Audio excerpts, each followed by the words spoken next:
ചരിത്രം അതിൻ്റെ രേഖപ്പെടുത്തലുകൾ നടത്തിയിരിക്കുന്നത് വേറിട്ട് നിൽക്കുന്ന ചില നിർമ്മിതികളിലൂടെയാണ്.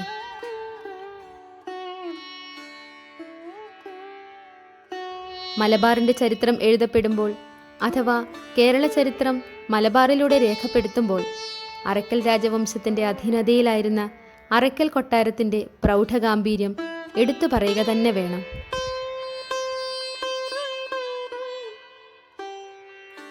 കേരളീയ നിർമ്മാണ രീതികൾ അവലംബിച്ച് ആംഗലേയ മാതൃകയിൽ നിർമ്മിക്കപ്പെട്ട അറക്കൽ കെട്ട് എന്നറിയപ്പെടുന്ന അറക്കൽ കൊട്ടാരത്തിൻ്റെ ഇന്നലകളുടെ കഥയോതുന്ന ചരിത്രശേഖരങ്ങൾ ഇവിടെ ഇന്നും ഓർമ്മകളായി സൂക്ഷിക്കപ്പെട്ടിരിക്കുന്നു.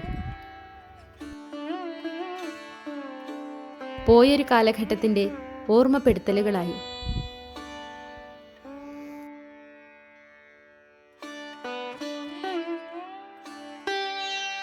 കണ്ണൂരിൻ്റെ ഗതകാല പ്രമാണിത്വം വിളിച്ചോതുന്ന അറക്കൽ കൊട്ടാരം. കേരളത്തിലെ ഏക മുസ്ലിം രാജവംശമാണ് അറക്കൽ രാജവംശം.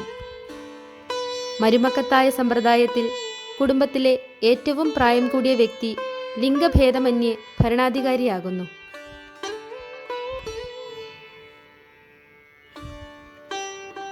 അറക്കൽ ബീവിമാരുടെയും ആലി രാജാക്കന്മാരുടെയും പുകൾപെറ്റ കാലത്ത് കുരുമുളകും വെറ്റിലയും കാപ്പിയും ഏലവും പുറം നാടുകളിലേക്ക് കയറ്റി അയച്ച് വാണിജ്യരംഗത്ത് കണ്ണൂരിന് പ്രമുഖ സ്ഥാനം നേടിക്കൊടുത്ത ആലി രാജാക്കന്മാരുടെ അറക്കൽ ബീവിമാരുടെ ആസ്ഥാന മന്ദിരമാണ് അറക്കൽ കൊട്ടാരമെന്ന ഈ ചരിത്രശേഷിപ്പ്.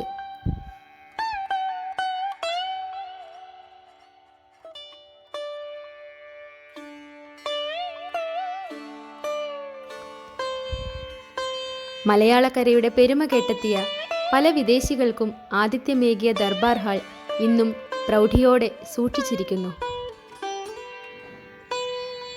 രാജകുടുംബത്തിൻ്റെ കൈവശമുണ്ടായിരുന്ന പൈതൃക വസ്തുക്കളുടെ ശേഖരമാണ് അറക്കൽ രാജാവിൻ്റെ ദർബാർ ഹാളായിരുന്ന ഈ കൊട്ടാരത്തിൽ പ്രദർശിപ്പിച്ചിട്ടുള്ളത്.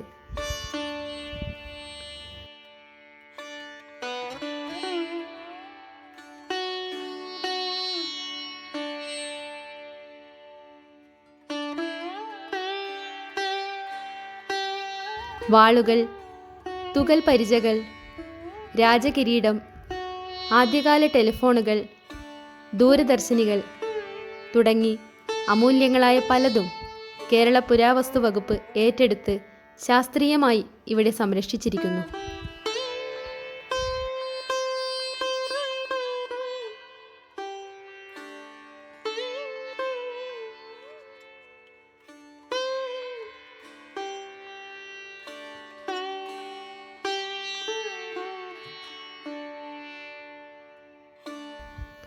വിശുദ്ധ ഖുറാന്റെ കയ്യെഴുത്ത് പ്രതികൾ ഇവിടെ പ്രദർശിപ്പിച്ചിട്ടുണ്ട്.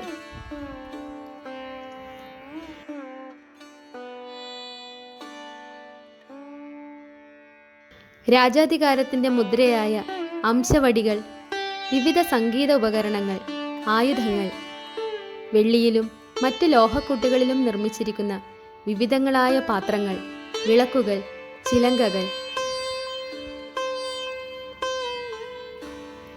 വിദേശികളായ സഞ്ചാരികൾ അക്കാലത്തെ ഭരണാധികാരികളെ സന്തോഷിപ്പിക്കാൻ നൽകിയ പാരിതോഷികങ്ങളാവാം സെറാമിക്, ഗ്ലാസുകൾ മുതലായവയിൽ നിർമ്മിക്കപ്പെട്ട മനോഹരമായ പാത്രങ്ങൾ. ഒരുപക്ഷെ പണ്ടൊരു കാലത്ത് അന്നത്തെ ഭരണാധികാരിക്ക് സമ്മാനിക്കുന്നതിനായി ഈ നാട് സന്ദർശിച്ച ഏതെങ്കിലും ഒരു വിദേശ സഞ്ചാരി മറ്റേതോ രാജ്യത്ത് നിന്നും കപ്പൽ മാർഗം എത്തിച്ചതായ അസുലഭമായ വസ്തുക്കളാവാം നമ്മളീ കാണുന്നത്.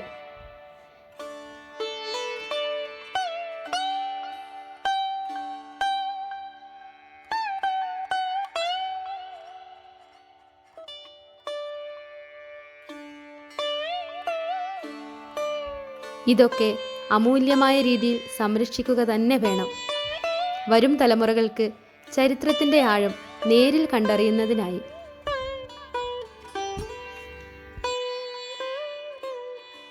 രണ്ടായിരത്തി പുരാവസ്തു വകുപ്പ് ഏറ്റെടുത്ത് നവീകരണ പ്രവർത്തനങ്ങൾ നടത്തിയ അറയ്ക്കൽ മ്യൂസിയം പൊതുജനങ്ങൾക്കായി തുറന്നു കൊടുക്കപ്പെട്ടത് 2005 ജൂലൈ 30-നാണ്.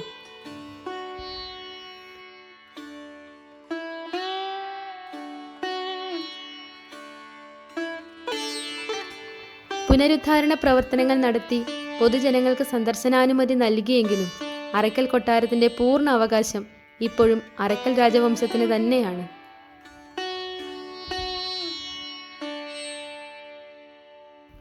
വിദേശികൾ ഏറ്റവും കൂടുതൽ സന്ദർശിക്കുന്ന ഒരു മ്യൂസിയമാണ് അറയ്ക്കൽ മ്യൂസിയം.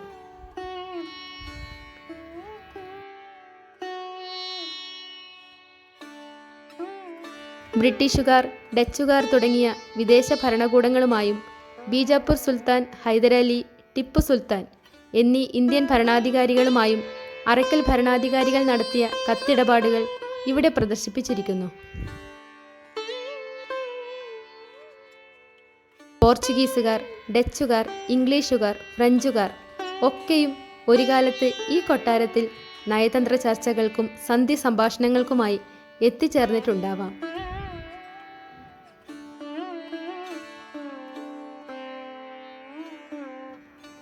എത്രയെത്ര രാജാക്കന്മാർക്ക് അവരുടെ പടയാളികൾക്കൊപ്പം ഈ കൊട്ടാരം ആതിഥ്യമേകിയിട്ടുണ്ടാവാം. എത്രയെത്ര ചരിത്ര സംഭവങ്ങൾക്ക് ഈ കൊട്ടാരവും പരിസരവും സാക്ഷ്യം വഹിച്ചിട്ടുണ്ടാവാം.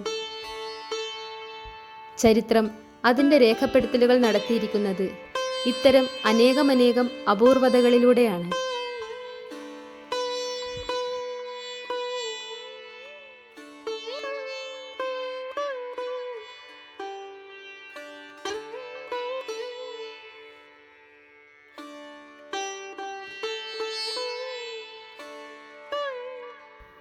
ഇന്നിൻ്റെ വഴിത്താരകളിലൂടെ പടികയറി ചെല്ലുന്നവർ തീർച്ചയായും ഇന്നലകളുടെ ശേഷിപ്പുകൾ കൂടി കാണേണ്ടിയിരിക്കുന്നു.